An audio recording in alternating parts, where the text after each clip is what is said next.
Shalom, perkenalkan nama saya Putri Alicia Manoe. Saya dari kelas 1C Prodi Sosiologi.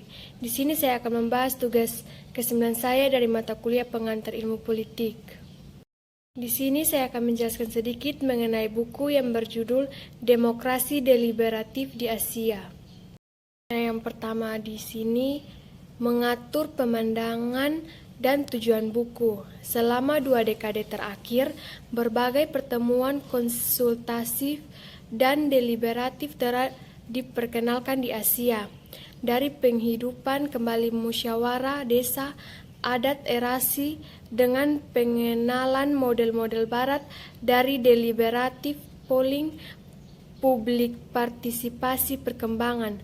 Namun demikian, karya ilmiah tentang deliberatif Asia demokrasi kurang, meskipun ada banyak literatur tentang beberapa negara di Asia. Nah, kisah Asia tentang demokrasi deliberatif jarang terdengar sebagai semua. Volume yang diedit ini adalah yang pertama mengambil perspektif komparatif tentang kemunculan dan evolusi praktik deliberatif di Asia dan hubungannya dengan demokrasi. Di sini yang kedua, teori dan praktek demokrasi deliberatif. Nah, deliberatif dapat digambarkan sebagai suatu ideal atau pendekatan yang menekankan peran musyawarah di antara yang sederajat, yang mendorong refleksi, dan yang menghasilkan keputusan yang mengikat dan sah. Nah, keputusan yang harus didasarkan pada kekuatan alasan daripada kekuatan politik, ekonomi, atau militer. Demokrasi deliberatif dapat menggunakan berikut. Di sini ada mengapa demokrasi deliberatif di Asia. Nah, ada banyak konsep demokrasi.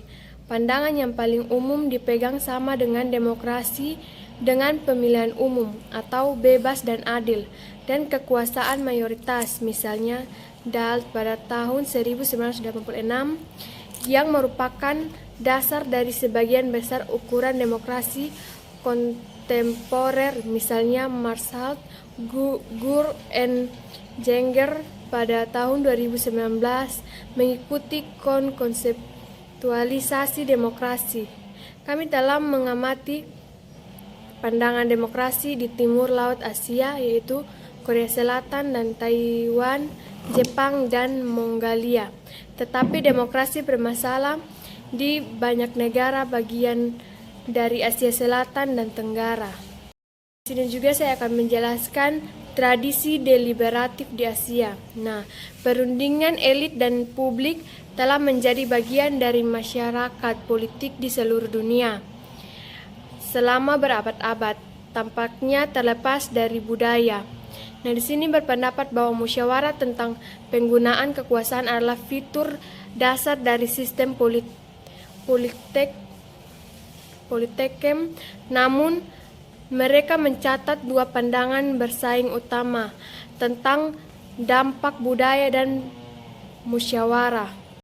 Di sini juga ada urusan demokrasi deliberatif saat ini di Asia.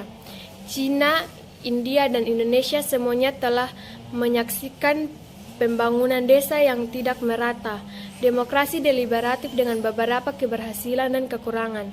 Nah, di Cina, mayoritas pertemuan desa semakin teratur dan jumlah musyawarah desa juga semakin meningkat. Beberapa desa telah berhasil menggunakan mekanisme deliberatif untuk memecahkan masalah praktis.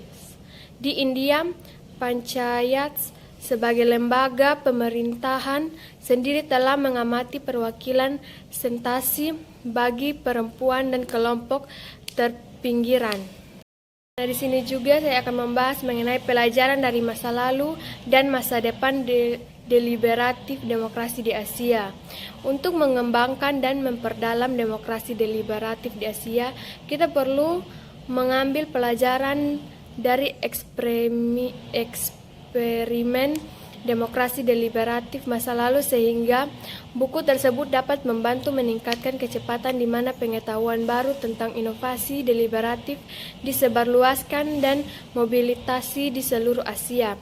Dengan tujuan ini, dalam pemikiran kami akan fokus pada polling deliberatif sebagai salah satu metode inovatif yang diadopsi di Asia. Nah, di sini yang terakhir saya akan menjelaskan garis besar bab. Mengikuti bab pengantar ini, bab 2 oleh Beong He, Hong Sen-hua, dan Wu Jinjin mengkaji demokrasi deliberatif di desa Tiongkok.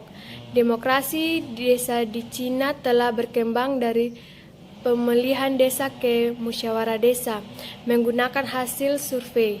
Bab ini menilai sejauh mana Cina telah membentuk musyawarah desa demokrasi dengan memeriksa frekuensi musyawarah desa, pengungkapan desa urusan, diskusi publik dan penalaran, dan dampak aktual pada keputusan desa dan kebijakan. Demikian dari penjelasan saya, sekian dan terima kasih.